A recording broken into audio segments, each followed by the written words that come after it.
आणि आमदार सुरेश धस यांच्यावरती प्रकाश महाजन यांनी तोफ डागली आहे। बीडमध्ये धस यांच्याकडून अनेक नेत्यांची फसवणूक होत असल्याचं महाजन म्हणालेत। बीडमध्ये धसांनी अनेकांचा विश्वासघात केल्याचं त्यांनी वक्तव्य केलंय। आष्टीकडे लक्ष द्यावं लागेल असं पंकजाताई म्हणाल्या होत्या असं देखील प्रकाश महाजन म्हणालेले आहेत। पंकजा मुंडेंच्या वक्तव्यानंतर धस मुंडेंच्या भेटीला गेले का असा सवालही महाजनांनी उपस्थित केलाय। मुख्यमंत्र्यांनी धसांना तंबी दिली असावी असंही त्यांना वाटतंय। धनंजय मुंडे, धस आणि बजरंग सोनावणे हे सगळे एका गँगमध्ये असल्याचंही त्यांचं म्हणणं आहे। अजित पवारांनी मुंडेंना कोर कमिटीत घेतल्यानं धस यांनी माघार घेतल्याचं प्रकाश महाजन म्हणाले। कोणचा राजकीय नेता नाही ज्याला धसनं राजकीय दृष्ट्या फसवलं नाही किंवा ठगवलं नाही।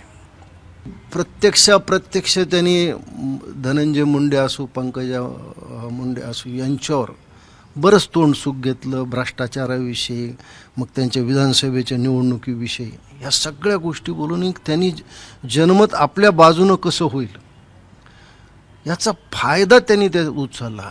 आणि मग असं काय घडलं की त्यांना धनंजय मुंडेची भेट घ्यावी लागली। तसं धनंजय मुंडेची काही फार मोठी शस्त्रक्रिया झाली होती असंही नाही। म्हणजे कित्येक लोकांचा विश्वासघात